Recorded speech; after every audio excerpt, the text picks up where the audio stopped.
love most about rivers is you can't step in the same river twice.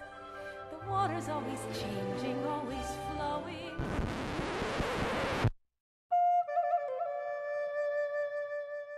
In June of 1995, more than 100,000 people gathered together to see the premiere of Disney's Pocahontas movie in Central Park, New York. Pocahontas could come across as a fairy tale figure just like Cinderella. However, most do not know that her real story is very different from the Hollywood fantasy. Pocahontas is known for her kind and caring qualities, but she is much more than a kind person. She is an example of a great explorer and leader in her time of history from 1596 to 1617. Encountering many challenges, exploring a wide range of land and languages, and exchanging her religion and items with the colonists, Pocahontas risked her life to protect John Smith and others from harm. Pocahontas was born around 1596. She was part of the Algonquian tribe, which is part of the Powhatan Confederacy and was close to Awerowocomoco, the capital of the area. She was born in Awerowocomoco near present-day Glow District County in Virginia. Her father went by the name of Chief Powhatan. Her tribe name was the Powhatan tribe. The Powhatan Confederacy was an organization of many different tribes, two of which were the Algonquian tribe and the Potomac tribe. Pocahontas' father was the all-powerful leader of this confederacy. When Powhatan first inherited rule over the confederacy, it consisted of about 7 tribes. After conquering and expanding, the Powhatan Confederacy ruled over 30 tribes. There is no history on how Pocahontas first met the colonists and John Smith, but Pocahontas often went to the Jamestown colony that had settled in the Powhatan territory. Here she became very interested in the English language and customs. Also in Jamestown, she met an English colonist by the name of John Smith. She would teach him some of her language, and he would teach her some of his language and customs. At this point, the Jamestown colony was suffering, and Pocahontas convinced her tribe to help them out. According to Daniel Linwood Kusalau and Angela Daniel, Smith later said Pocahontas saved their colony from death, famine, and other confusion. They tried him, and the sentence was to bash his brains out. That was the way the Indian had. He didn't have electric chair like you got nowadays. Put you in, electrocute you. But he used his big old stone tomahawk there, and put your head on a stone. And let a warrior come down there and smack your brains out, which was a quick death. But it's all was death. One death is like another. If you're dead, you're dead. And she ran over there and threw herself over John Smith and covered him and begged her daddy not to take his life. Don't, please, take mine, bash my brains out instead, but let him live. And our Holy Bible, the Scripture, tells us in that Christ said, what greater love can a person have than when they'll give their life, willing to sacrifice their life for their neighbor? This shows how brave Pocahontas was from a very young age. This was a risky action for a young Native American girl to save a white man. In 1608, Powhatan had an agreement with the colonists that Powhatan's tribes would trade food for weapons with the colonists. John Smith had agreed to it, but after a second time, John Smith refused to trade. Because of this, the Powhatan tribe decided to attack the colony and take their weapons. After this, John Smith took a few natives and held them captive. That is when Pocahontas was asked to intervene. Trade began to continue between the two groups, and Chief Powhatan began to dislike John Smith. In January of 1609, Pocahontas warned John Smith that he would soon be killed.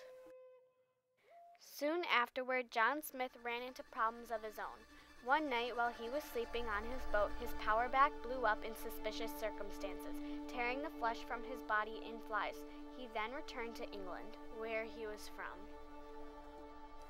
Word had gotten around to the Powhatans that John Smith had died. Then, in the fall of 1609, after Pocahontas' father had taken 60 colonists, The colonists thought of a way to control Powhatan, so they took Pocahontas.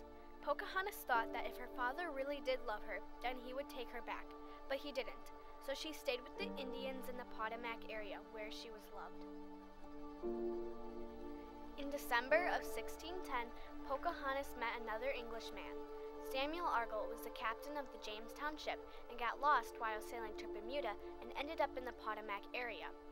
Argall was surprised to see Pocahontas at the Potomac territory and quickly came up with a plan to kidnap her and use her to negotiate with Chief Powhatan. Argall wanted the 60 stolen colonists back, the stolen weapons, and 500 bushels of corn. After kidnapping Pocahontas, Argall took her back to Jamestown, where she would be used to negotiate with Chief Powhatan. Pocahontas had been put in the care of Alexander Winokur, a young minister. She lived on Winokur's farm. There she was forced to adopt the English language and customs. Though she had been interested in the English language and customs, she was now being forced to give up her culture and act like a real English woman. She had been forced to change the way she dressed and eventually got baptized and exchanged her religion for Christianity. Her name had been changed to Rebecca. Later, a man by the name of John Rolfe had fallen in love with her. It was 1614 when this happened, and Pocahontas had just turned 18 years old.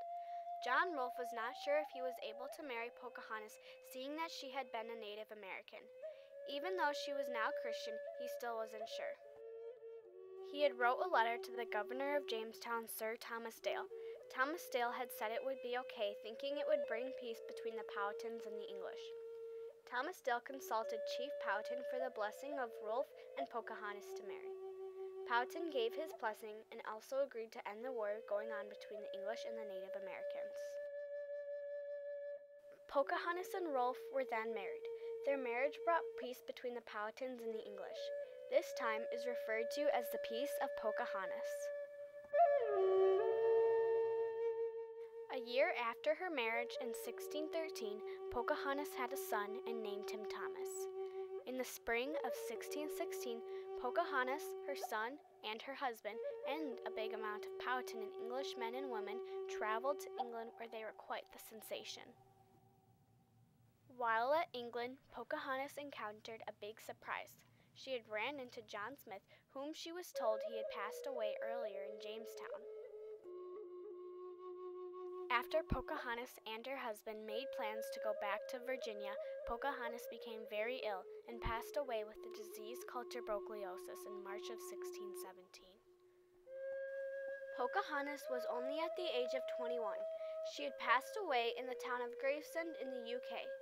Her husband went back to Virginia to inform her father, Chief Powhatan, of her death. Although Pocahontas is represented as a Disney princess, in reality she has shown great leadership and kindness that most people don't realize. She had brought peace with the natives and the English. Along the way, she encountered many challenges, explored a wide range of land and languages, and exchanged her religion for Christianity and items with the colonists. People know Pocahontas today for her kind personality, but most people don't know that she is much more than that.